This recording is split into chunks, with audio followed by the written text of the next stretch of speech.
ABP माझा, उघडा डोळे बघा नीट। माननीय सदस्यगण, कोरोना वैश्विक महामारी के इस दौर में हो रहा संसद का ये संयुक्त सत्र बहुत महत्वपूर्ण है।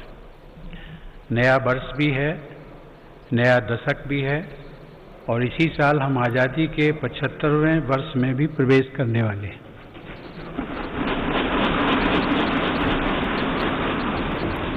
आज संसद के आप सभी सदस्य हर भारतवासी के इस संदेश और इस विश्वास के साथ यहाँ उपस्थित हैं कि चुनौती कितनी ही बड़ी क्यों न हो, ना हम रुकेंगे और ना भारत रुकेगा। भारत जब जब एकजुट हुआ है तब तब उसने असंभव से लगने वाले लक्ष्यों को प्राप्त किया है। ऐसी ही एकजुटता और पूज्य बापू की प्रेरणा ने हमें सैकड़ों वर्षों की गुलामी से आज़ाद दिलाई थी।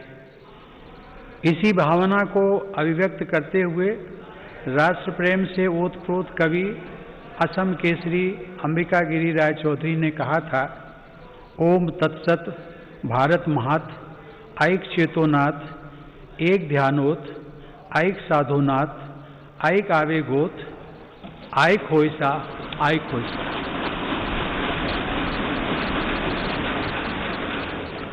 अर्थात भारत की महानता परम सत्य है।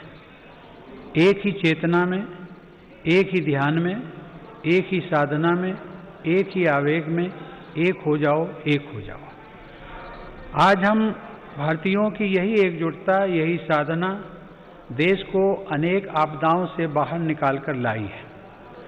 एक तरफ कोरोना जैसी वैश्विक महामारी, दूसरी तरफ अनेक राज्यों में बाढ़, कभी अनेक राज्यों में भूकंप, तो कभी बड़े बड़े साइक्लोन, टिड्डी दल के हमले से लेकर बर्ड फ्लू तक देशवासियों ने हर आपदा का डटकर सामना किया है। इसी काल में सीमा पर भी अप्रत्याशित तनाव बढ़ा। इतनी आपदाओं से, इतने मोर्चों पर देश एक साथ लड़ा और हर कसौटी पर खरा उतरा।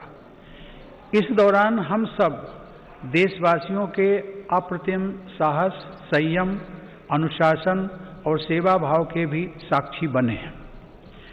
महामारी के खिलाफ इस लड़ाई में हमने अनेक देशवासियों को असमय खोया भी है।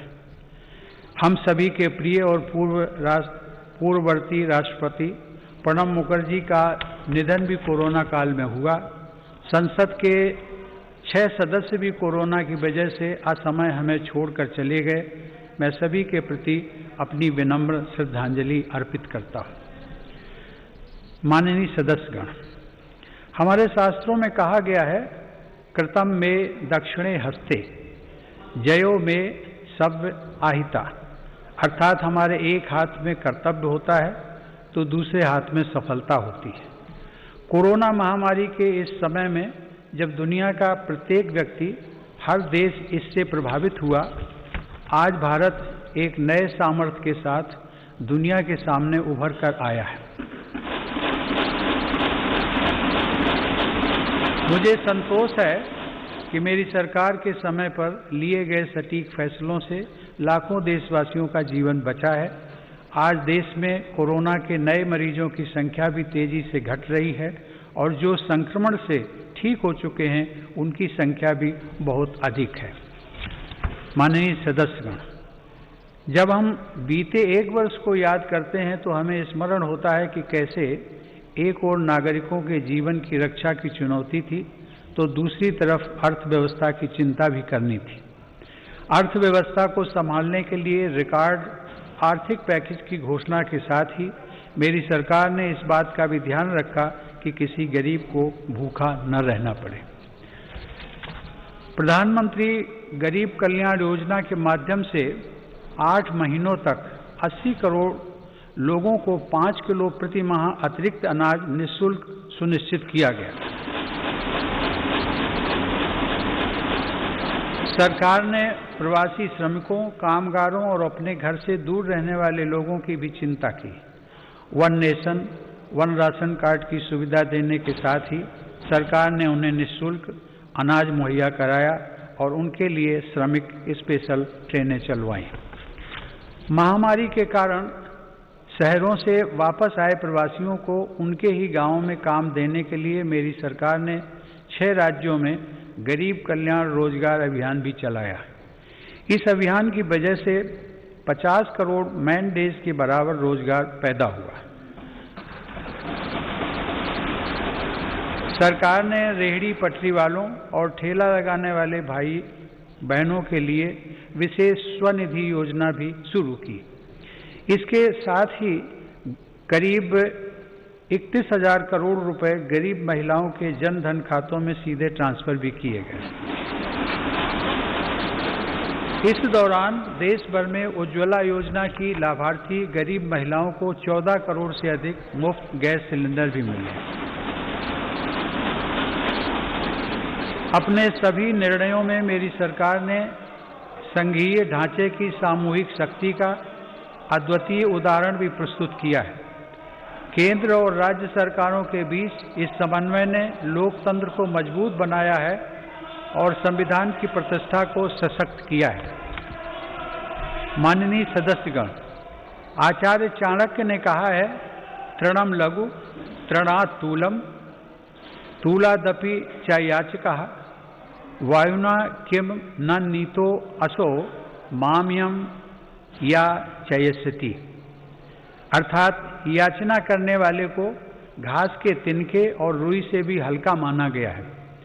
रुई और तिनके को उड़ा ले जाने वाली हवा भी याचक को इसलिए अपने साथ उड़ाकर नहीं ले जाती कि कहीं वह हवा से भी कुछ मांग न ले। इस प्रकार हर कोई याचक से बचता है। इसका अभिप्राय यह है कि यदि अपने महत्व को बढ़ाना है तो दूसरों पर निर्भरता को कम करते हुए आत्मनिर्भर बनना होगा।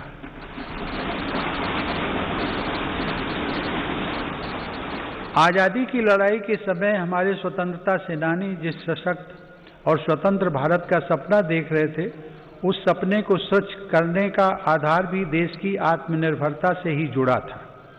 कोरोना काल में बनी वैश्विक परिस्थितियों ने जब हर देश की प्राथमिकता उसकी अपनी ज़रूरतें थी, हमें ये याद दिलाया है कि आत्मनिर्भर भारत का निर्माण क्यों इतना महत्वपूर्ण है। इस दौरान भारत ने बहुत ही कम समय में 2200 से अधिक प्रयोगशालाओं का नेटवर्क बनाकर हजारों वेंटिलेटर्स का निर्माण करके पीपीई किट से लेकर टेस्ट किट बनाने तक में आत्मनिर्भरता हासिल करके अपनी वैज्ञानिक क्षमता, अपनी तकनीकी दक्षता और अपने मजबूत स्टार्टअप इकोसिस्टम का भी परिचय दिया है। हमारे लिए यह और भी गर्व की बात है कि आज भारत दुनिया का सबसे बड़ा टीकाकरण अभियान चला रहा है। इस प्रोग्राम की दोनों वैक्सीन भारत में ही निर्मित हैं। संकट के इस समय में भारत ने मानवता के प्रति अपने दायित्व का निर्वहन करते हुए अनेक देशों को कोरोना वैक्सीन की लाखों खुराक उपलब्ध कराई है। भारत के इस कार्य की विश्व भर में हो रही प्रशंसा हमारी हजारों वर्ष पुरानी संस्कृति सर्वे संतु निरामया की भावना के साथ जग कल्याण की हमारी प्रार्थना हमारे प्रयासों को और ऊर्जा दे रही है। माननीय सदस्यगण, मेरी सरकार द्वारा स्वास्थ्य के क्षेत्र में पिछले 6 वर्षों में जो कार्य किए गए हैं, उनका बहुत बड़ा लाभ हमने इस कोरोना संकट के दौरान देखा है। इन वर्षों में इलाज से जुड़ी व्यवस्थाओं को आधुनिक बनाने के साथ ही बीमारी से बचाव पर भी उतना ही बल दिया गया है। राष्ट्रीय पोषण अभियान, फिट इंडिया अभियान, खेलो इंडिया अभियान, ऐसे अनेक कार्यक्रमों से स्वास्थ्य को लेकर देश में नई सतर्कता आई है। आयुर्वेद और योग को बढ़ावा देने के मेरी सरकार के प्रयासों का लाभ भी हमें देखने को मिला है। मेरी सरकार के प्रयासों से आज देश की स्वास्थ्य सेवाएं गरीबों को आसानी से उपलब्ध हो रही हैं तथा बीमारियों पर होने वाला उनका खर्च कम हो रहा है। आयुष्मान भारत प्रधानमंत्री जन आरोग्य योजना के तहत देश में 1.5 करोड़ गरीबों को 5 लाख रुपए तक का मुफ्त इलाज मिला है। इससे इन गरीबों को 30,000 करोड़ रुपए से ज़्यादा खर्च होने से बचे हैं। आज देश के 24,000 से ज़्यादा अस्पतालों में से किसी में भी आयुष्मान योजना का लाभ लिया जा सकता है। इसी तरह प्रधानमंत्री भारतीय जन औषधि योजना के तहत देश भर में बने 7,000 केंद्रों से गरीबों को बहुत सस्ती दर पर दवाइयाँ मिल रही हैं। इन केंद्रों में रोजाना लाखों मरीज दवाई खरीद रहे हैं। कीमत कम होने की वजह से मरीजों को सालाना लगभग 3,600 करोड़ रुपए की बचत हो रही है। माननीय सदस्यगण, देश में स्वास्थ्य सेवाओं के विस्तार के लिए मेडिकल शिक्षा का विस्तार भी अत्यंत आवश्यक है। साल 2014 में देश में सिर्फ 387 मेडिकल कॉलेज थे, लेकिन आज देश में 562 मेडिकल कॉलेज हैं। बीते 6 वर्षों में अंडर ग्रेजुएट और पोस्ट ग्रेजुएट चिकित्सा शिक्षा में 50,000 से ज़्यादा सीटों की वृद्धि हुई है। प्रधानमंत्री स्वास्थ्य सुरक्षा योजना के तहत सरकार ने 22 नए एम्स को भी मंजूरी दी है।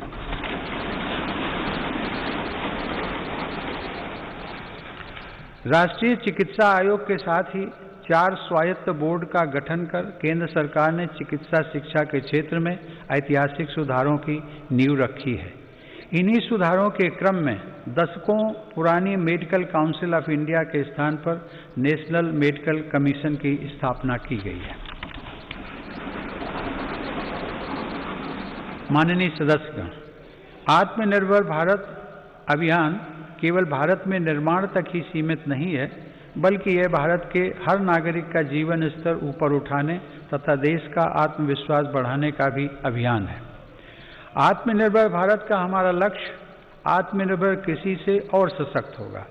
इसी सोच के साथ सरकार ने बीते 6 वर्षों में बीज से लेकर बाजार तक हर व्यवस्था में सकारात्मक परिवर्तन का प्रयास किया है, ताकि भारतीय कृषि आधुनिक भी बने और कृषि का विस्तार भी हो। इन्हीं प्रयासों के क्रम में मेरी सरकार ने स्वामीनाथन आयोग की सिफारिशों को लागू करते हुए लागत से 1.5 गुना MSP देने का फैसला भी किया है।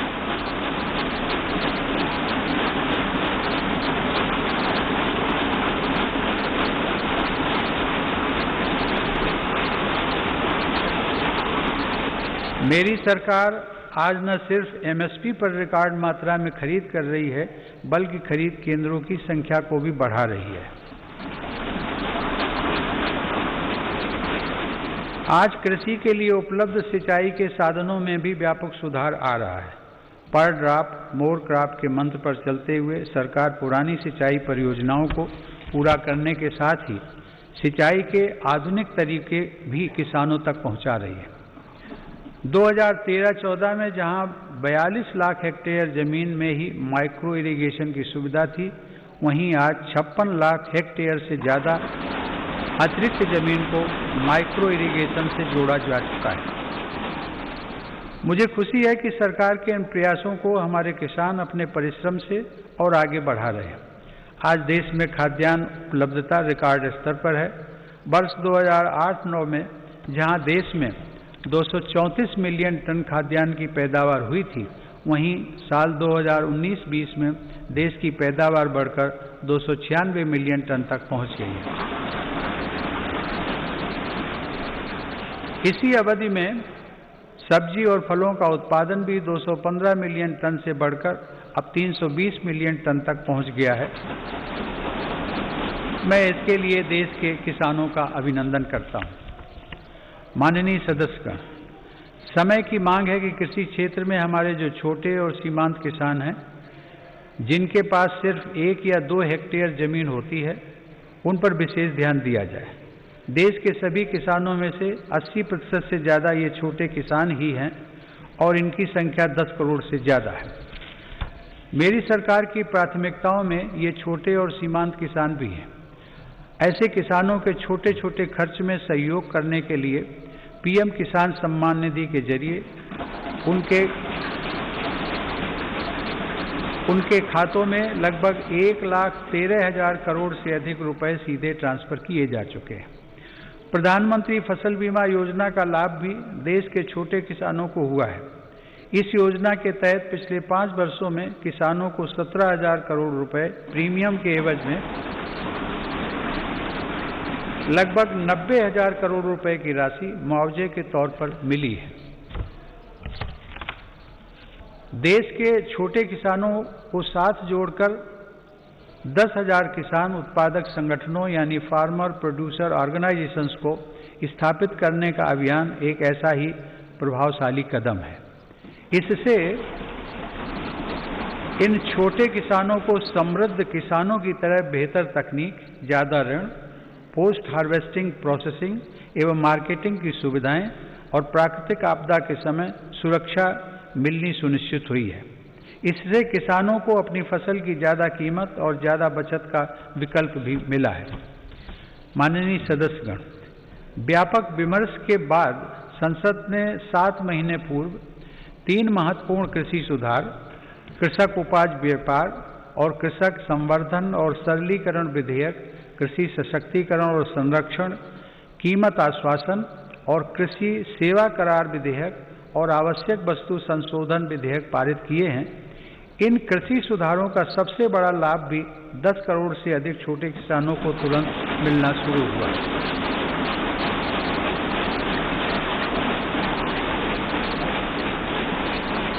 छोटे किसानों को होने वाले इन लाभों को समझते हुए ही अनेक राजनीतिक दलों ने समय समय पर इन सुधारों को अपना भरपूर समर्थन दिया था। देश में अलग अलग फोरम पर देश के हर क्षेत्र में 2 दशकों से जिन सुधारों की चर्चा चल रही थी और जो मांग हो रही थी, वह सदन में चर्चा के दौरान भी परिलक्षित हुई। वर्तमान में इन कानूनों का अमलीकरण देश की सर्वोच्च अदालत ने स्थगित किया हुआ है। मेरी सरकार उच्चतम न्यायालय के निर्णय का पूरा सम्मान करते हुए उसका पालन करेगी।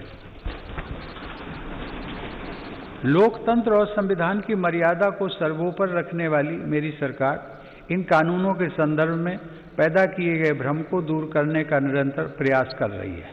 मेरी सरकार ने लोकतंत्र में अभिव्यक्ति की आज़ादी और शांतिपूर्ण आंदोलनों का हमेशा सम्मान किया है, लेकिन पिछले दिनों हुआ तिरंगे और गणतंत्र दिवस जैसे पवित्र दिन का अपमान बहुत दुर्भाग्यपूर्ण है।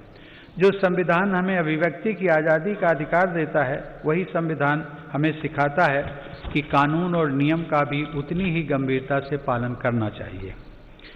मेरी सरकार ये स्पष्ट करना चाहती है कि 3 नए कृषि कानून बनने से पहले पुरानी व्यवस्थाओं के तहत जो अधिकार थे तथा जो सुविधाएं थी, उनमें कहीं कोई कमी नहीं की गई है, बल्कि इन कृषि सुधारों के जरिए सरकार ने किसानों को नई सुविधाएं उपलब्ध कराने के साथ साथ नए अधिकार भी दिए हैं।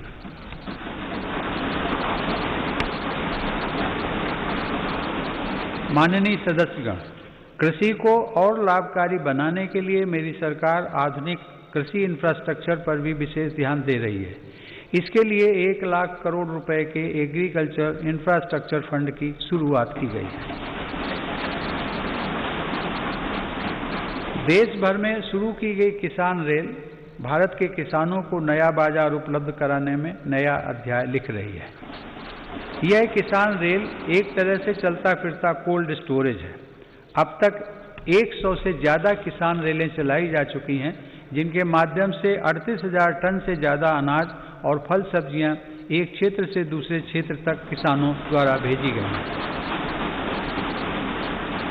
माननीय सदस्यगण, किसानों की आय बढ़ाने के लिए मेरी सरकार ने पशुधन को आय के स्रोत के रूप में स्थापित करने पर भी विशेष जोर दिया है। इसी का परिणाम है कि देश का पशुधन पिछले 5 वर्षों में सालाना 8.2% की दर से बढ़ रहा है। सरकार ने डेयरी क्षेत्र में बुनियादी ढांचे की स्थापना और निवेश को प्रोत्साहित करने के लिए 15,000 करोड़ रुपए के पशुपालन अवसंरचना विकास कोष की स्थापना भी की है। मेरी सरकार ने पशुपालन और मत्स्य पालन को भी कृषि क्षेत्र की तरह ही किसान क्रेडिट कार्ड की सुविधा दी है। देश में प्रधानमंत्री मत्स्य संपदा योजना के माध्यम से मछुआरों की आय को बढ़ाने के लिए भी काम हो रहा है। इस क्षेत्र में अगले 5 सालों में लगभग 20,000 करोड़ रुपए का निवेश करने की योजना है। किसानों की आमदनी बढ़ाने के लिए मेरी सरकार अन्नदाता को ऊर्जादाता बनाने का भी अभियान चला रही है। प्रधानमंत्री कुसुम योजना के तहत किसानों को 20 लाख सोलर पंप दिए जा रहे हैं। सरकार द्वारा गन्ने के सीरे, मक्का, धान इत्यादि से एथनॉल के उत्पादन को भी बढ़ावा दिया जा रहा है। पिछले 6 वर्षों में सरकार की सकारात्मक नीतियों के कारण एथनॉल का उत्पादन 38 करोड़ लीटर से बढ़कर 190 करोड़ लीटर हुआ है। यह उत्पादन इस वर्ष बढ़कर 320 करोड़ लीटर तक हो जाएगा, ऐसी उम्मीद है। एथनॉल देश के किसानों की आय बढ़ाने का एक बड़ा जरिया बनकर उभर रहा है। माननीय सदस्यगण, पूज्य बापू आत्मनिर्भर आदर्श गांवों के निर्माण की इच्छा रखते थे। इसी विचार को लेकर चल रही मेरी सरकार आज गांवों के बहुआयामी विकास के लिए लगातार काम कर रही है। गांव के लोगों का जीवन स्तर सुधरे, यह मेरी सरकार की प्राथमिकता है। इसका उत्तम उदाहरण 2014 से गरीब ग्रामीण परिवारों के लिए बनाए गए 2 करोड़ घर हैं। वर्ष 2022 तक हर गरीब को पक्की छत देने के लिए प्रधानमंत्री आवास योजना की गति भी तेज की गई है। मेरी सरकार द्वारा शुरू की गई स्वामित्व योजना से अब ग्रामीणों को उनकी संपत्ति पर कानूनी हक मिल रहा है। स्वामित्व के इस अधिकार से अब गांव में भी संपत्तियों पर बैंक लोन लेना, हाउस लोन लेना आसान बनेगा और ग्रामीण क्षेत्रों में आर्थिक गतिविधियां तेज होंगी। इस योजना का भी विशेष लाभ गांव के छोटे उद्यमियों और कुटीर उद्योगों से जुड़े लोगों तथा छोटे किसानों को होगा। माननीय सदस्यगण, बाबा साहेब आम्बेडकर संविधान के मुख्य शिल्पी होने के साथ साथ हमारे देश में वाटर पॉलिसी को दिशा दिखाने वाले भी थे। 8 नवंबर 1945 को कटक में एक कॉन्फ्रेंस के दौरान उन्होंने कहा था, water is wealth, water being the wealth of the people and its distribution being uncertain, the correct approach is not to complain against nature but to conserve water. Baba Saheb की प्रेरणा को साथ लेकर मेरी सरकार जल जीवन मिशन की महत्वाकांक्षी योजना पर काम कर रही है। इसके तहत हर घर जल पहुंचाने के साथ ही जल संरक्षण पर भी तेज गति से काम किया जा रहा है। मुझे यह बताते हुए हर्ष है कि इस अभियान के तहत अब तक 3 करोड़ परिवारों को पाइप वाटर सप्लाई से जोड़ा जा चुका है। इस अभियान में अनुसूचित जातियों व जनजातियों के भाई बहनों तथा वंचित वर्गों के अन्य लोगों को प्राथमिकता के आधार पर पानी का कनेक्शन दिया जा रहा है। माननीय सदस्यगण, हमारे गांवों को 21वीं सदी की जरूरतों और इंफ्रास्ट्रक्चर से जोड़ने के लिए मेरी सरकार ने ग्रामीण सड़क नेटवर्क के विस्तार में भी सराहनीय काम किया है। प्रधानमंत्री ग्राम सड़क योजना के अंतर्गत देश के ग्रामीण क्षेत्रों में 6,42,000 किलोमीटर सड़क का निर्माण पूरा कर लिया गया। इस योजना के तीसरे चरण में ग्रामीण क्षेत्रों में बसावटों के साथ साथ स्कूलों, बाजारों और अस्पतालों आदि से जोड़ने वाले 1,25,000 किलोमीटर रास्तों को भी अपग्रेड किया जाएगा। गांव में सड़कों के साथ ही इंटरनेट की कनेक्टिविटी भी उतनी ही अहम है। हर गांव तक बिजली पहुंचाने के बाद मेरी सरकार देश के 6 लाख से अधिक गांवों को ऑप्टिकल फाइबर से जोड़ने के लिए अभियान चला रही है। माननीय सदस्यगण, हमारी अर्थव्यवस्था की आधारभूत ताकत हमारे गांवों और छोटे शहरों में फैले हमारे लघु उद्योग, हमारे कुटीर उद्योग MSMEs हैं। भारत को आत्मनिर्भर बनाने का बहुत बड़ा सामर्थ्य हमारे इन लघु उद्योगों के ही पास है।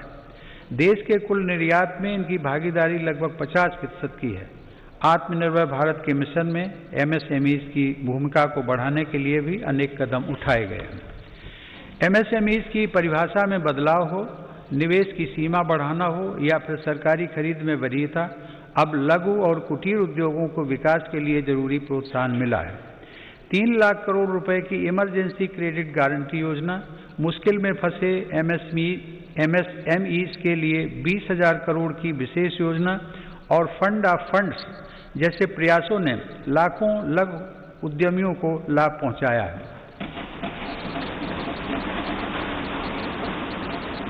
जेम पोर्टल से देश के दूर दराज वाले क्षेत्रों के एमएसएमईज को सरकारी खरीद में पारदर्शिता के साथ साथ अधिक भागीदारी भी मिल रही है। मेरी सरकार की यह निरंतर कोशिश है कि उद्यमशीलता का लाभ देश के हर वर्ग को मिले। हुनर हाट और उस्ताद योजना के माध्यम से लाखों शिल्पकारों का कौशल विकास भी किया जा रहा है और उनको रोजगार के अवसर दिए जा रहे हैं। इन लाभार्थियों में आधे से अधिक महिला शिल्पकार हैं। ई हाट के माध्यम से इन शिल्पकारों को पूरी दुनिया के खरीदारों से जोड़ा जा रहा है। आत्मनिर्भर भारत में महिला उद्यमियों की विशेष भूमिका है।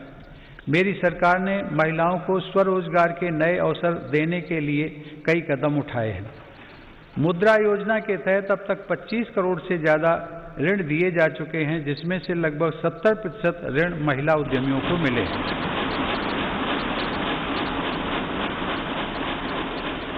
दीनदयाल अंत्योदय योजना राष्ट्रीय ग्रामीण आजीविका मिशन के अंतर्गत देश में आज 7 करोड़ से अधिक महिला उद्यमी करीब 66 लाख स्वयं सहायता समूहों से जुड़ी हुई हैं।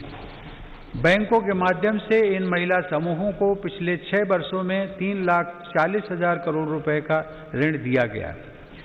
देश के ग्रामीण क्षेत्रों में कार्यरत महिलाओं के स्वास्थ्य को ध्यान में रखते हुए सरकार 1 रुपए में सुविधा सैनिटरी नैपकिन देने की योजना भी चला रही है। सरकार गर्भवती महिलाओं के मुफ्त चेकअप की मुहिम एवं राष्ट्रीय पोषण अभियान चलाकर उन्हें आर्थिक मदद देकर गर्भवती माताओं एवं शिशुओं के स्वास्थ्य की रक्षा के लिए निरंतर प्रयत्नशील है। इसी का परिणाम है कि देश में मातृ मृत्यु दर 2014 में प्रति लाख 130 से कम होकर 113 तक आ गई है। 5 वर्ष से कम आयु के बच्चों की मृत्यु दर भी पहली बार घटकर 36 तक आ गई है, जो वैश्विक दर 39 से कम है। महिलाओं की समान भागीदारी को आवश्यक मानने वाली मेरी सरकार नए नए क्षेत्रों में बहनों बेटियों के लिए नए अवसर बना रही है। भारतीय वायुसेना की फाइटर स्ट्रीम हो, मिलिट्री पुलिस में महिलाओं की नियुक्ति हो या फिर अंडरग्राउंड माइंस में तथा ओपन कास्ट माइंस में महिलाओं को रात्रि में कार्य करने की अनुमति, ये सभी निर्णय पहली बार मेरी सरकार ने ही लिए हैं। महिला सुरक्षा को ध्यान में रखते हुए वन स्टॉप सेंटर, अपराधियों का राष्ट्रीय database, emergency response support system और देश भर में फास्ट ट्रैक कोर्ट पर तेजी से काम किया गया। माननीय सदस्यगण, 21वीं सदी की वैश्विक आवश्यकताओं और चुनौतियों को ध्यान में रखते हुए सरकार ने राष्ट्रीय शिक्षा नीति की घोषणा की है। राष्ट्रीय शिक्षा नीति में पहली बार छात्रों को अपनी रुचि के हिसाब से विषय पढ़ने की आज़ादी दी गई है। किसी कोर्स के बीच में भी विषय और स्ट्रीम बदलने का विकल्प युवाओं को दिया गया है।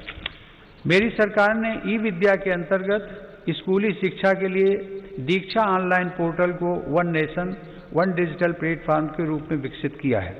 विद्यार्थियों के हितों के लिए संवेदनशील मेरी सरकार ने जेईई और नीट परीक्षाओं का भी सफल आयोजन कर उनका 1 साल व्यर्थ होने से बचाया है। माननीय सदस्यगण, मेरी सरकार का मानना है कि सबसे ज़्यादा वंचित वर्गों की सामाजिक और आर्थिक विकास की यात्रा गुणवत्ता युक्त शिक्षा से आरंभ होती है। सरकार की विभिन्न छात्रवृत्ति योजनाओं का लाभ ऐसे ही 3 करोड़ 20 लाख से ज़्यादा विद्यार्थियों को मिल रहा है।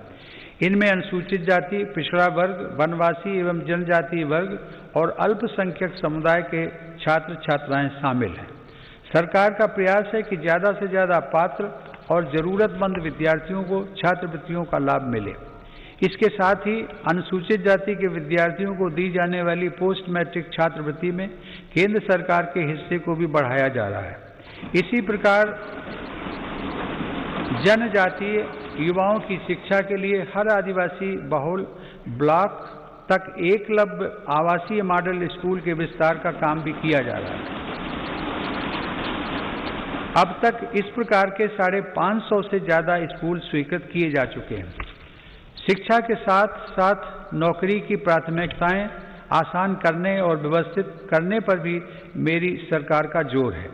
ग्रुप सी और ग्रुप डी में इंटरव्यू समाप्त करने से युवाओं को बहुत लाभ हुआ है। सरकार ने नेशनल रिक्रूटमेंट एजेंसी का गठन करके नौजवानों को नियुक्ति के लिए कई अलग अलग परीक्षाएं देने की परेशानी से मुक्त किया है। माननीय सदस्यगण, मेरी सरकार सबका साथ, सबका विकास, सबका विश्वास के मंत्र के साथ देश के हर क्षेत्र और हर वर्ग के विकास को प्राथमिकता दे रही है। दिव्यांगजनों की मुश्किलों को कम करने के लिए देश भर में हजारों इमारतों को, सार्वजनिक बसों और रेलवे को सुगम बनाया गया है। लगभग 700 वेबसाइटों को दिव्यांगजनों के अनुकूल तैयार किया गया है। इसी तरह ट्रांसजेंडर व्यक्तियों को भी बेहतर सुविधाएं और समान अवसर देने के लिए transgender persons protection of rights act लागू किया गया है। डी नोटिफाइड नोमैडिक एवं सेमी नोमैडिक कम्युनिटीज यानी विमुक्त, भूमंतु और अर्धभूमंतु समुदायों के लिए भी विकास एवं कल्याण बोर्ड की स्थापना की गई है। विकास की दौड़ में पीछे रह गए देश के 112 आकांक्षी जिलों में मेरी सरकार प्राथमिकता के आधार पर विकास योजनाओं को लागू कर रही है। इसका बहुत बड़ा लाभ आदिवासी भाई बहनों को हो रहा है। आदिवासियों की आजीविका के प्रमुख साधन यानी वन उपज की मार्केटिंग और वन उपज आधारित छोटे उद्योगों की स्थापना का काम भी जारी है। ऐसी कोशिशों से लगभग 600 करोड़ रुपए की अतिरिक्त राशि जनजातीय परिवारों तक पहुंची है। सरकार द्वारा 46 वन उपजों पर एमएसपी 90% तक बढ़ाई गई है। माननीय सदस्यगण, आधुनिक टेक्नोलॉजी का भारत में विकास और हर भारतीय की आधुनिक टेक्नोलॉजी तक आसान पहुंच आत्मनिर्भर बनते भारत की अहम पहचान है। 2 गज की दूरी की अनिवार्यता के बीच देश की संस्थाओं और नागरिकों ने डिजिटल इंडिया की ताकत से देश की रफ्तार को थमने नहीं दिया। पिछले वर्ष दिसंबर में यूपीआई से 4 लाख करोड़ रुपए से भी अधिक का डिजिटल पेमेंट हुआ है। आज देश के 200 से ज़्यादा बैंक यूपीआई व्यवस्था से जुड़े हैं। इसी तरह डिजी लॉकर का 400 करोड़ से अधिक डिजिटल डॉक्यूमेंट्स के लिए पेपरलेस प्लेटफॉर्म की तरह उपयोग किया जा रहा है। उमंग ऐप पर भी देश के करोड़ों नागरिक 2000 से ज़्यादा सेवाओं का लाभ ले रहे हैं। देश में 3.5 लाख से अधिक कॉमन सर्विस सेंटर ग्रामीण क्षेत्रों में लोगों को सरकारी सेवाओं से जोड़ रहे हैं। इसी क्रम में इंडियन स्टैंप एक्ट में संशोधन करके अब देश में ई स्टैंप की व्यवस्था भी लागू कर दी गई है। जनधन खातों, आधार और मोबाइल की त्रिशक्ति ने लोगों को उनका अधिकार सुनिश्चित किया है। इस जैम त्रिशक्ति की वजह से 1,80,000 करोड़ रुपए गलत हाथों में जाने से बच रहे हैं। मेरी सरकार द्वारा राष्ट्रीय डिजिटल हेल्थ मिशन के जरिए चिकित्सा सेवाओं को डिजिटल बनाने की शुरुआत भी की गई है। इसके माध्यम से आने वाले समय में देश के नागरिक डिजिटल अपॉइंटमेंट, डिजिटल रिपोर्ट के साथ साथ डिजिटल हेल्थ रिकॉर्ड जैसी सुविधाओं का लाभ भी उठा सकेंगे। हमारा अपना नेविगेशन सैटेलाइट सिस्टम नाविक भी आज भारत का गौरव बढ़ा रहा है। इसका लाभ अब हजारों मछुआरे साथियों को मिल रहा है। हाल ही में नेशनल एटॉमिक क्लॉक और भारतीय निर्देशक द्रव्य प्रणाली के रूप में नए मानक भी राष्ट्र को समर्पित किए गए हैं। इन स्वदेशी समाधानों से भारत के प्रोडक्ट्स को अंतर्राष्ट्रीय मानकों के अनुरूप बनाने में मदद मिलेगी। टेक्नोलॉजी का यह अभियान देश की लोकतांत्रिक संस्थाओं को भी सशक्त कर रहा है। इस दिशा में राष्ट्रीय ई विधान ऐप के जरिए देश की सभी विधानसभाओं, विधान परिषदों और संसद के दोनों सदनों का डिजिटलीकरण किया जा रहा है। राज्य विधानसभाओं में नेशनल ई विधान एप्लीकेशन यानी नेवा का कार्यान्वयन विधायी और लोकतांत्रिक प्रक्रियाओं के संचालन में एक नए युग की शुरुआत करेगा। माननीय सदस्यगण, हमारी संसद लोकतंत्र में देशवासियों की बढ़ती हुई भागीदारी और नए भारत की आकांक्षाओं की पूर्ति का एक महत्वपूर्ण माध्यम है। पहले की सरकारों में तथा संसद के सदनों में ये बात उठती रही है कि संसद की यह इमारत हमारी वर्तमान आवश्यकताओं को पूरा करने में अपर्याप्त सिद्ध हो रही है। संसद की नई इमारत को लेकर पहले की सरकारों ने भी प्रयास किए थे। यह सुखद संयोग है कि आज़ादी के 75वें वर्ष की तरफ बढ़ते हुए हमारे देश ने संसद की नई इमारत का निर्माण शुरू कर दिया।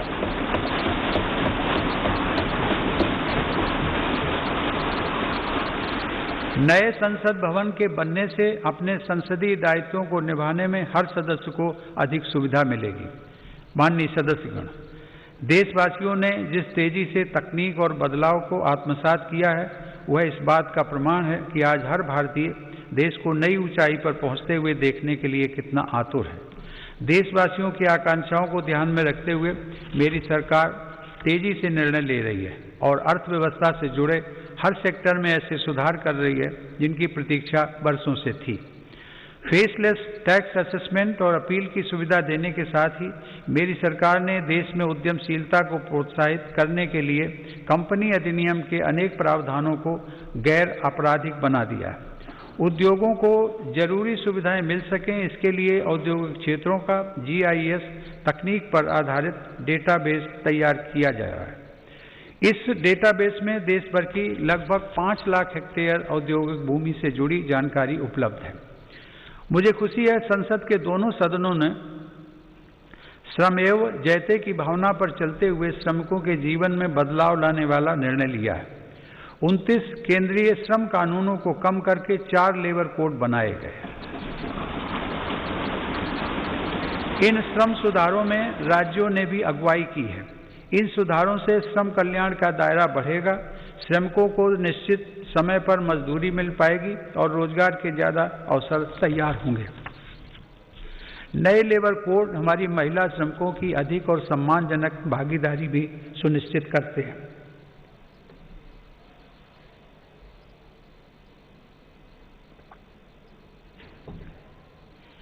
उद्योगों के लिए श्रम के साथ साथ आसान पूंजी भी बहुत आवश्यक है। इसके लिए देश के बैंकिंग सिस्टम को सशक्त किया जा रहा है। देश में बड़े और शक्तिशाली बैंकों के निर्माण के लिए छोटे बैंकों का आपस में विलय भी इसी दिशा में उठाया गया कदम है।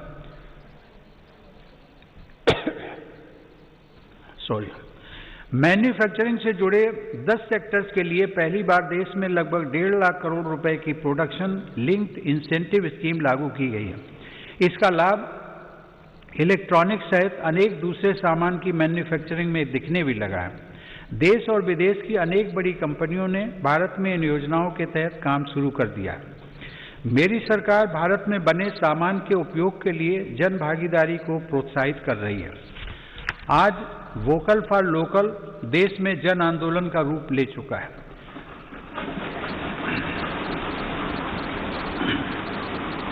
भारत में बने सामान के प्रति भावनात्मक लगाव के साथ ही गुणवत्ता में भी श्रेष्ठ हों, इस दिशा में काम किया जा रहा है। देश में ईज ऑफ डूइंग बिजनेस में सुधार के लिए भी निरंतर कदम उठाए जा रहे हैं। इसके लिए राज्यों के बीच स्वस्थ प्रतिस्पर्धा को प्रोत्साहित किया जा रहा है। यह बड़े हर्ष की बात है कि रैंकिंग में सुधार की गंभीरता को राज्य भी समझ रहे हैं और इसमें बढ़-चढ़ कर हिस्सा ले रहे हैं। कोरोना के इस काल में प्रत्येक भारतीय का जीवन बचाने के प्रयासों के बीच अर्थव्यवस्था को जो हानि हुई थी उससे भी अब देश उबरने लगा है। यह आज अनेक इंडिकेटर्स के माध्यम से स्पष्ट हो रहा है। इस मुश्किल समय में भी भारत दुनिया के निवेशकों के लिए आकर्षक स्थान बनकर उभरा है। अप्रैल से अगस्त 2020 के बीच लगभग 36 अरब डॉलर का रिकॉर्ड प्रत्यक्ष विदेशी निवेश भारत में हुआ है।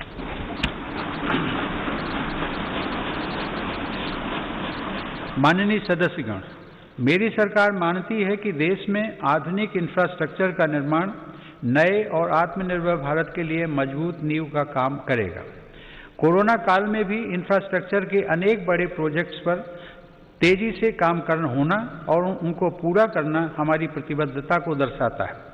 चेन्नई से पोर्ट ब्लेयर तक सबमरीन ऑप्टिकल फाइबर केबल हो, अटल टनल हो या फिर 4 धाम सड़क परियोजना, हमारा देश विकास के कार्यों को आगे बढ़ाता रहा। कुछ दिन पहले ही पूर्वी और पश्चिमी डेडिकेटेड फ्रेट कॉरिडोर के सेक्शंस देश को समर्पित किए गए।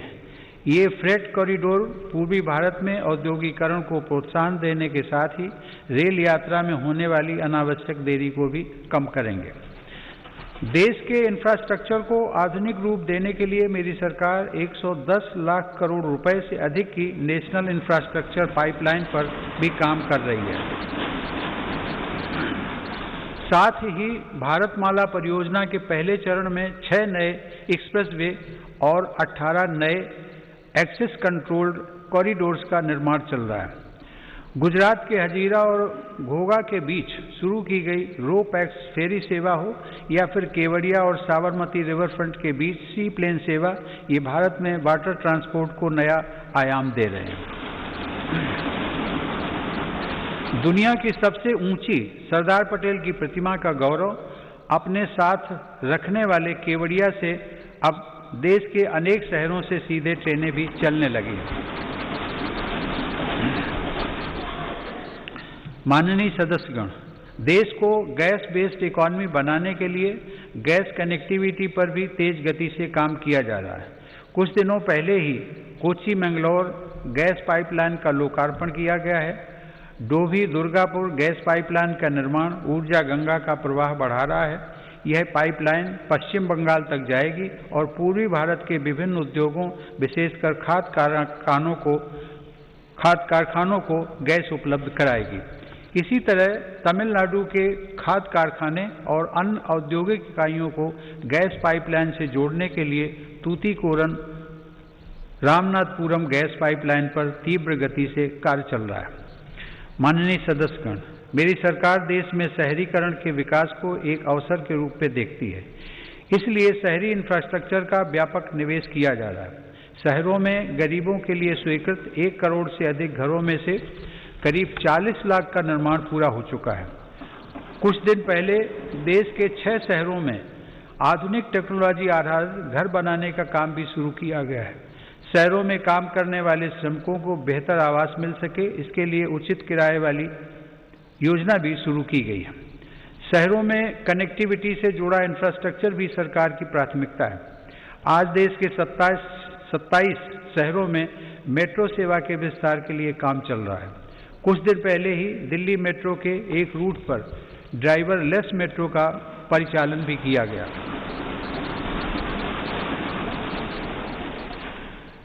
शहरों में रीजनल रैपिड ट्रांजिट सिस्टम्स के निर्माण से भी पब्लिक ट्रांसपोर्ट को बेहतर बनाया जा रहा है।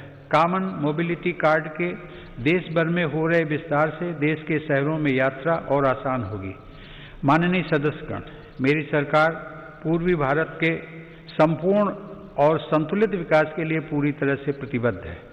पूर्वोत्तर की भौगोलिक, सांस्कृतिक, भाषाई विशेषताओं और सामाजिक पहचान को सुरक्षित रखते हुए तेज विकास की नीति पर काम किया जा रहा है। ब्रह्मपुत्र नदी असम सहित उत्तर पूर्वी राज्यों की जीवन धारा है। इसी जीवन धारा को आर्थिक गतिविधियों का आधार बनाकर विभिन्न राष्ट्रीय जलमार्गों के आरंभ के लिए काम हो रहा है। इसका लाभ पूर्वोत्तर के किसानों, युवाओं और उद्यमियों को सभी को मिलेगा। अर्थ ब्रह्मपुत्र प्रोग्राम से इंटीग्रेटेड नेशनल वाटरवेज का विकास कर ब्रह्मपुत्र और बराक नदी को विकास की धारा बनाने का प्रयास जारी है। मेरी सरकार ने पूर्वोत्तर में स्थायी शांति के लिए संवेदनशीलता और सहभागिता की जिस नीति के साथ काम किया, उसका लाभ आज साफ दिख रहा है। आज पूर्वोत्तर में उग्रवाद समाप्ति की ओर है और हिंसा की घटनाओं में बड़ी कमी आई है। हिंसा के रास्ते पर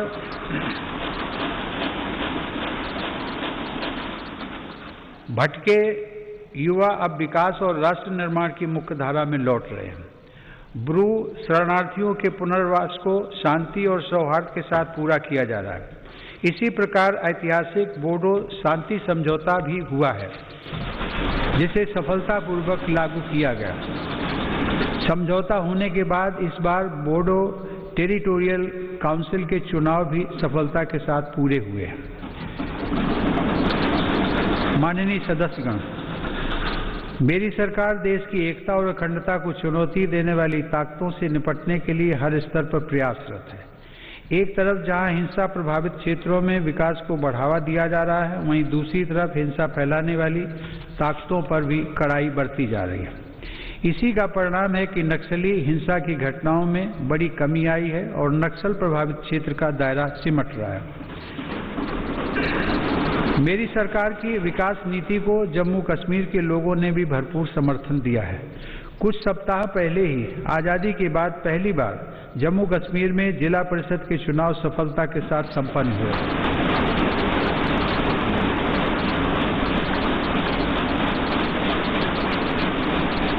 बड़ी संख्या में मतदाताओं की भागीदारी ने दर्शाया है कि जम्मू कश्मीर नए लोकतांत्रिक भविष्य की तरफ तेजी से आगे बढ़ चला है। प्रदेश के लोगों को नए अधिकार मिलने से उनका सशक्तिकरण हुआ है। आयुष्मान भारत सेहत योजना लागू होने के बाद जम्मू कश्मीर के हर परिवार को 5 लाख रुपए तक के मुफ्त इलाज का लाभ मिलना तय हुआ है।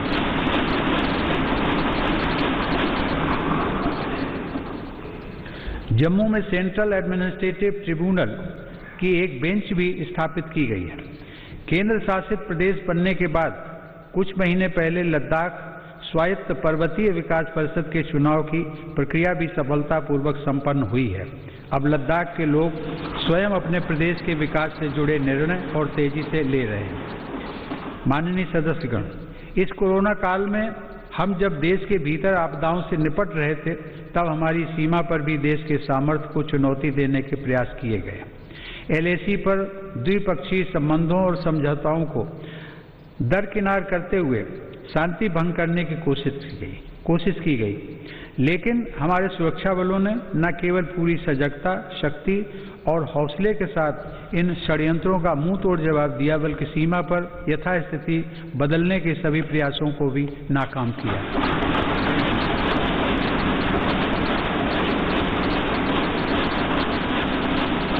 हमारे जांबाजों ने जिस संयम, शौर्य और पराक्रम का परिचय दिया, उसकी जितनी भी सराहना की जाए कम है। जून 2020 में हमारे 20 जवानों ने मातृभूमि की रक्षा के लिए गलवान घाटी में अपना सर्वोच्च बलिदान भी दिया। हर देशवासी इन शहीदों का कृतज्ञ है। मेरी सरकार देश के हितों की रक्षा के लिए पूरी तरह कटिबद्ध है और सतर्क भी है। LAC पर भारत की संप्रभुता की रक्षा के लिए अतिरिक्त सैन्य बलों की तैनाती भी की गई है। माननीय सदस्यगण, हमारे स्वाधीनता संग्राम के दौरान देशभक्ति के अमर गीतों की रचना करने वाले मलयालम के श्रेष्ठ कवि वल्लथोल ने कहा है, भारतम ऐन्ना पेरुकेट्टाल अभिमाना पूरिदम आगनम अंतरंगम। अर्थात जब भी आप भारत का नाम सुने, आपका हृदय गर्व से भर जाना चाहिए।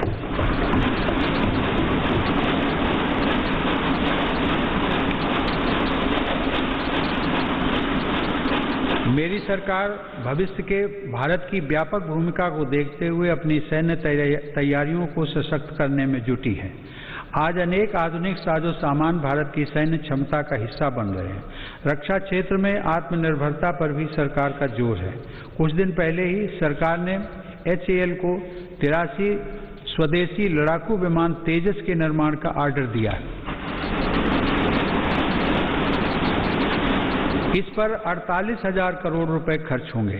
सरकार द्वारा मेक इन इंडिया को बढ़ावा देने के लिए रक्षा से जुड़े 100 से अधिक सामानों के आयात पर रोक लगा दी गई है। इसी तरह supersonic torpedo, quick reaction missile, tank और स्वदेशी राइफलों सहित अनेक अत्याधुनिक हथियार देश में ही बन रहे हैं। आज भारत रक्षा सामान के निर्यात के क्षेत्र में भी तेजी से अपनी हिस्सेदारी बढ़ा रहा है। माननीय सदस्यगण, Indian National Space Promotion and Authorisation Centre अर्थात इन स्पेस का गठन स्पेस सेक्टर में बड़े सुधारों को गति देगा। आज हमें गर्व है कि इसरो के वैज्ञानिक चंद्रयान 3, गगनयान और स्मॉल सैटेलाइट लॉन्च व्हीकल जैसे महत्वपूर्ण अभियानों पर काम कर रहे हैं।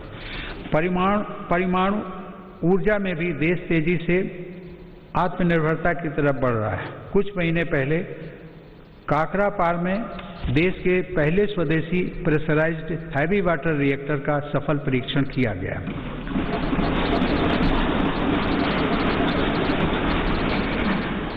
माननीय सदस्यगण, विकास के साथ ही पर्यावरण सुरक्षा भी मेरी सरकार की सर्वोच्च प्राथमिकताओं में से एक है। इसी संकल्प को लेकर भारत जीडीपी की इमिशंस इंटेंसिटी को वर्ष 2005 की तुलना में 2030 तक 33 से 35% तक कम करने के लक्ष्य पर काम कर रहा है। पेरिस समझौते को लागू करने में भारत दुनिया के अग्रणी देशों में शामिल है। हाल ही में कच्छ के रेगिस्तान में दुनिया का सबसे बड़ा हाइब्रिड रिन्यूएबल एनर्जी पार्क बनाने का काम शुरू हुआ है। पिछले 6 वर्षों में भारत की नवीकरणीय ऊर्जा क्षमता में 2.5 गुना वृद्धि हुई है, जबकि सौर ऊर्जा क्षमता 13 गुना बढ़ी है। आज देश में कुल ऊर्जा उत्पादन क्षमता का लगभग 1/4 हिस्सा नवीकरणीय स्रोतों पर आधारित है। माननीय सदस्यगण, भारत अपनी वैश्विक जिम्मेदारियों को इस कोरोना काल में भी जिस गंभीरता से निभा रहा है, उसे आज दुनिया देख रही है। वसुधैव कुटुंबकम की भावना को चरितार्थ करते हुए भारत ने देश की घरेलू जरूरतों को पूरा करने के साथ ही 150 से अधिक देशों को जरूरी दवाइयों की आपूर्ति की। भारत वैश्विक स्तर पर वैक्सीन की उपलब्धता को सुनिश्चित करवाने के लिए प्रतिबद्ध है। यह देश का गौरव बढ़ाने वाली बात है कि वंदे भारत मिशन, जो दुनिया में इस प्रकार का सबसे बड़ा अभियान है, उसकी सराहना हो रही है।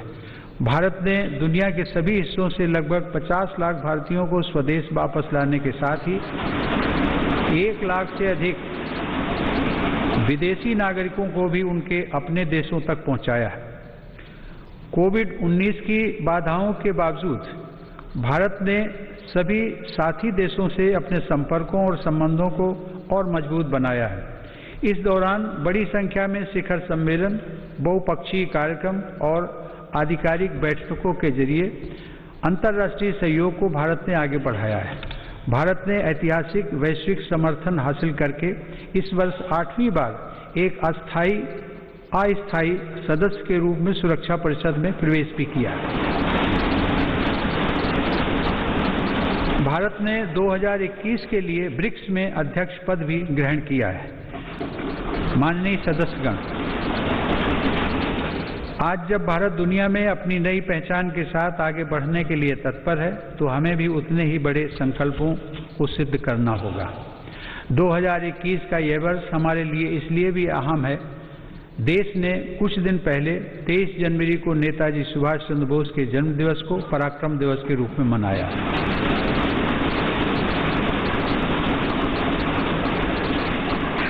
यह वर्ष नेताजी की 125वीं जन्म जयंती का वर्ष भी है। नेताजी की जयंती को बड़े पैमाने पर मनाने के लिए मेरी सरकार ने एक उच्च स्तरीय समिति का गठन किया है। हम सबके पूज्य गुरु तेग बहादुर का 400वां प्रकाश पर्व भी हम पूरी श्रद्धा के साथ मनाएंगे।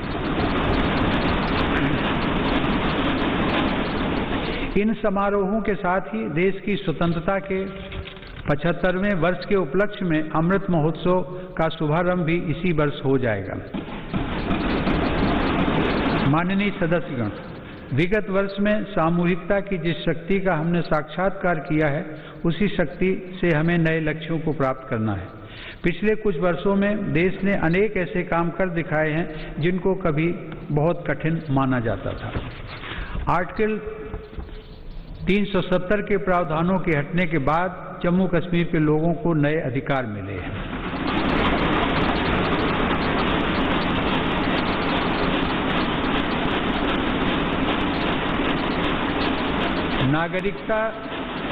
नागरिकता संशोधन कानून संसद द्वारा पास किया जा चुका है। चीफ ऑफ डिफेंस स्टाफ के पद का लाभ देश को मिलना शुरू हो चुका है। सशस्त्र सेनाओं में महिलाओं की भागीदारी बढ़ रही है। उच्चतम न्यायालय के फैसले के उपरांत भव्य राम मंदिर का निर्माण शुरू हो चुका है।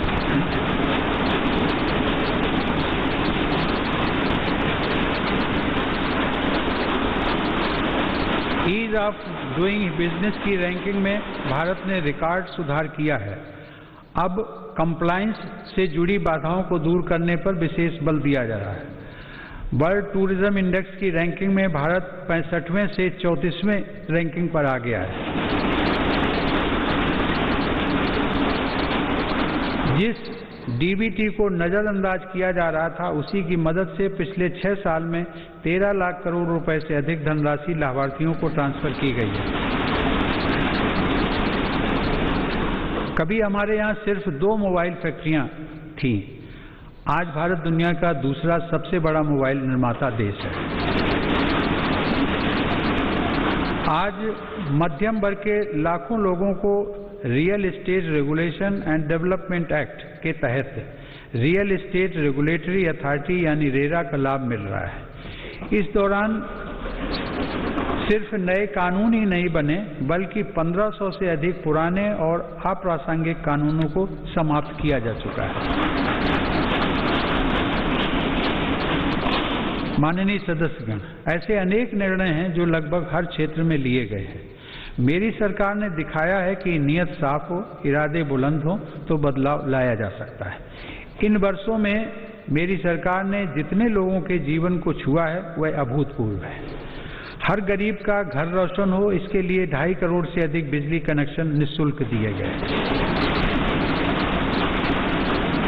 गरीब और मध्यम वर्ग का बिजली बिल कम हो, इसके लिए 36 करोड़ से ज्यादा सस्ते LED बल्ब वितरित किए गए। दुर्घटना की स्थिति में गरीब परिवार को दर दर न भटकना पड़े, इसके लिए सिर्फ 1 रुपया महीना के प्रीमियम पर 21 करोड़ से अधिक गरीबों को प्रधानमंत्री सुरक्षा बीमा योजना से जोड़ा गया। गरीब की मृत्यु के बाद उसके परिवार के पास एक संबल रहे, इसलिए सिर्फ 90 पैसा प्रतिदिन के प्रीमियम पर लगभग 9.5 करोड़ लोगों को प्रधानमंत्री जीवन ज्योति बीमा योजना से जोड़ा गया। गरीब का शिशु किसी गंभीर बीमारी से ग्रसित न हो, इसलिए मेरी सरकार ने न सिर्फ टीकों की संख्या बढ़ाई, बल्कि टीकाकरण अभियान को देश के उन आदिवासी इलाकों में भी ले गई जो अब तक अछूते थे। मिशन इंद्रधनुष के तहत 3.5 करोड़ से अधिक बच्चों का टीकाकरण किया गया। गरीब के हक का राशन कोई दूसरा ना छीन ले, इसके लिए 100% राशन कार्ड को डिजिटल किया जा चुका है। 90% राशन कार्डों को आधार से जोड़ा जा चुका है। रसोई के धुएं से गरीब बहन बेटी की सेहत न खराब हो, इसके लिए उज्ज्वला योजना के तहत 8 करोड़ से ज्यादा मुफ्त कनेक्शन दिए गए। गरीब बहन बेटी की गरिमा बढ़े, उनकी परेशानी कम हो, इसके लिए स्वच्छ भारत मिशन के तहत 10 करोड़ से ज्यादा शौचालय बनाए गए। घर में काम करने वाले भाई बहन, गाड़ी चलाने वाले, जूता सिलने वाले, कपड़ा प्रेस करने वाले, खेतिहर मजदूर, ऐसे गरीब साथियों को भी पेंशन मिले, इसके लिए प्रधानमंत्री श्रम योगी मान धन योजना चलाई गई। गरीब को बैंकिंग व्यवस्था का लाभ मिले, इसके लिए 41 करोड़ से अधिक गरीबों के जनधन खाते खोले गए।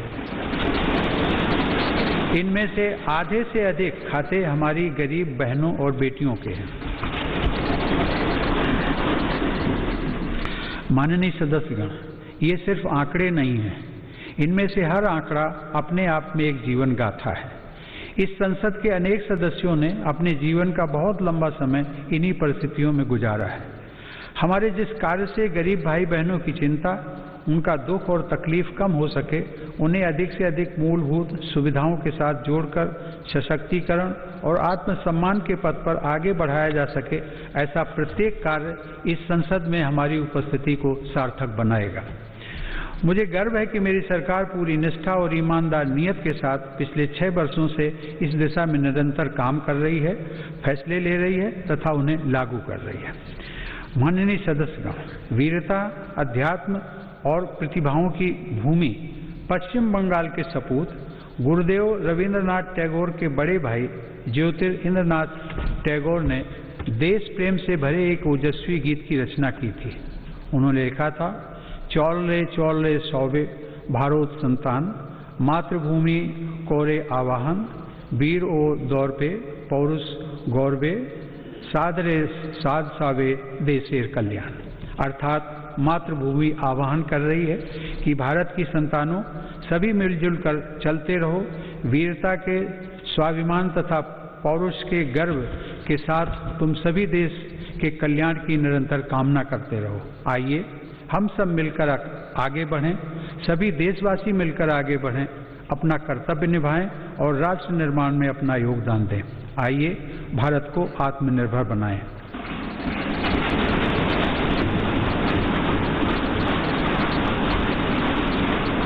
आप सभी को बहुत बहुत शुभकामनाएं। जय हिंद।